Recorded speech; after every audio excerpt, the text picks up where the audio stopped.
big data. And so I'd like to ask our panel, why do you think big data needs to be demystified? What are some common misconceptions about big data? Let's start with Dylan and kind of go in that direction. Dylan? Sure. I think it's generally believed that the term big data is overused, and it's overused in a way that doesn't allow you to focus the discussion until you further clarify what you're actually talking about, whether you're talking about the data, the tools, the business goals, etc. What I actually find refreshing, and what I've seen this year, is I'd say less and less people are talking about big data and are jumping directly into the specific things that they want to do. So whether it be the specific use case, so for example like churn analysis or intrusion detection or fraud management and mitigation, etc. And when you dig into big data infrastructure and applications, talking more about the specifics, whether you want to visualize a result, whether you want to analyze and liberate an insight from a data set, et cetera, et cetera. And so what I found is that big data definitely still persists, it's still in the headlines, but I think that people are getting better at focusing the discussion quickly so it becomes more meaningful. I found last year people stayed at such a high level that a lot of the articles and papers that seem to get the most play and volume really didn't calibrate the reader to what the potential for big data was, how it can impact their business or their personal life, and what they can do with after reading a one-page article or a 50-page report or anything else. And so I think we're slowly but surely progressing to a much more sophisticated discussion around big data, but it could be accelerated. Okay, thanks, Dylan. Neil? Yeah, first of all, I agree with everything Dylan said. I think that we're much healthier this year than we were last year in terms of the big data discussion. I'd say why it needs to be just demystified is related to the unrealistic expectations that a lot of people I think still have, although I think that's getting better, around what big data and machine learning can do for them. There's no doubt that being able to deploy these technologies on commodity hardware allow you to collect a large volume, high velocity, and a wide variety of data inexpensively and explore that data fairly effectively, but really getting true value out of it, it is still a lot of work and requires a lot of different skill sets to come together to get the value out of these projects. Okay, thanks, Neil. Jim, what do you think? Yeah, if I were to speak about this from our perspective a bit, we see some of our manufacturing, automotive customers come up to us and like, well, we want to use big data. Help us figure out, how can we use big data?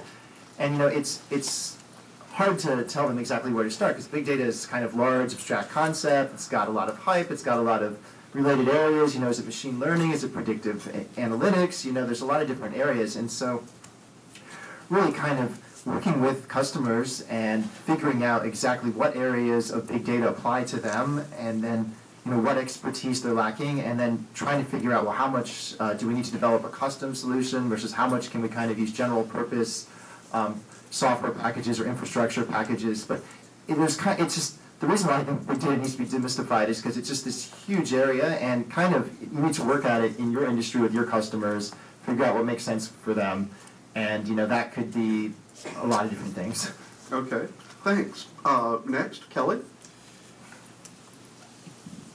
Yeah, as I mentioned, we work specifically in the utility industry, so I think one of the things that needs to be demystified or quantified is what exactly is big data. Everyone talks about terabytes and petabytes, and the utility industry is going through a change, specifically with smart meters or at device level. You mentioned Nest thermostats. That's just one of many devices that's become effectively a sensor or a data point on the grid. But a lot of utilities, it's one of the oldest industries in the world, and they're not really accepting to change. And a lot of them have these major infrastructure projects to roll out smart meters to start getting data. So they talk about their big data needs, but in the first year they might have 100,000 meters that have 15-minute interval reads, so you're getting less than 100 reads per day. That's not necessarily big data now, but we need to start thinking about what the big data strategies will be going forward when you have a utility like TEPCO that has 27 million meters.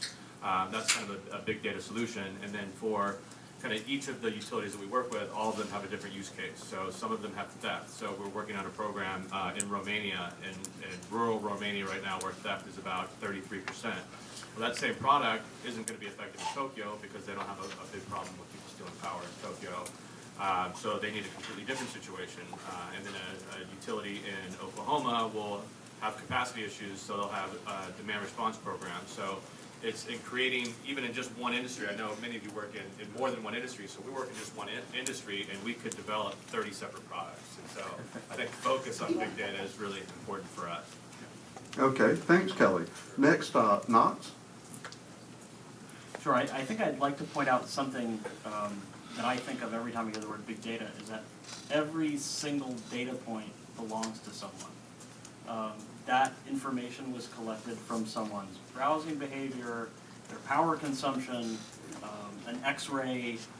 Everyone, it's not, I think the thing that's often sort of swept under the rug is it's convenient to view this as an abstract statistical problem a lot of times. And I think that's really not going to work going forward, especially in healthcare, which is the area that I'm most interested in.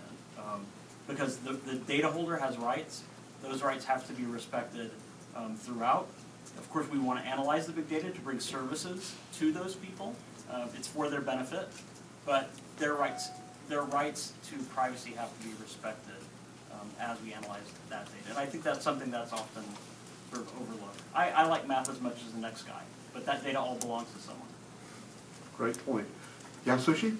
Yes, from my viewpoint, so let me focus on the near future prediction by big data. So the term near future can be ambiguous. So I think this is the point we need to manage expectation. Also, how far from now we can get the right prediction by big data? So I think it may be say within a year or so, or maybe next month or next quarter. But so thinking about the appropriate or safe expectation for what we can get from big data about time span, so we should need to clarify this expectation. Okay, thank you. I want to follow up this question with one that I hadn't prepared you for in advance, but I'm curious to what extent the big data that you're working with is heterogeneous from very different sources and needs to be put together in a rather complex way. Anybody on the panel care to address that? I can. Yeah, that's one of the biggest challenges with big data, actually, is just the fragmentation and the customization that's typically required to get a program off the ground. The data is oftentimes different, and the analytics you need to do on top of it's different. So I think what you're seeing is, even amongst the leaders in big data, like Palantir and Cloudera, they have a host of projects and few products, and scaling the business requires a lot of people to kind of keep up with the projects that are coming in from the sales teams.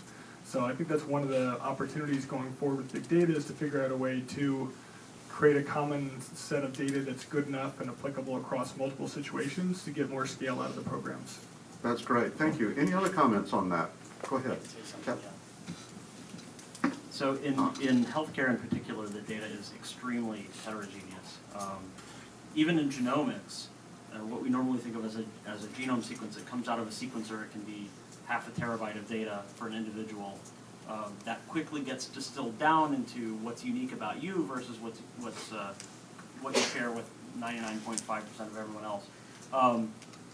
But when you really start to look at how people metabolize drugs and things, it's not just the genomic data, it's also information from the microbiome. So the bugs that live in your guts, of which there are 10 times more than there are of you. Those are very important in terms of understanding how you're going to metabolize a drug. That data is very different. Epigenetic data is another type of genomic data that deals with gene regulation. Then you have clinical data, which is typically from an EMR, which is more or less structured, but in many cases kind of an unstructured mess where text processing techniques are more appropriate. So especially in healthcare, I'd say the heterogeneity of the data is maybe one of the biggest problems that we have. Other comments on this? So I'd say that the heterogeneity is only going to go up. As time goes on, we find customers who want to combine, first of all, acquire and combine more and more data into their predictive analytics exercises because they believe and are often proven true that there are correlations in data sets that they haven't tapped into up until recently. And then layer on top a variety of other things that are just snowballing, such as Internet of Things, connected devices, which I'm sure Kelly knows a lot about, especially utilities that can do a lot of things for predictive failures. There's no shortage of different flavors of sentiment analysis and social analytics, social data that's being incorporated into a variety of industries that weren't intuitively combined a couple of years ago. So I would expect it to become even more heterogeneous over time. Okay. I think that's great.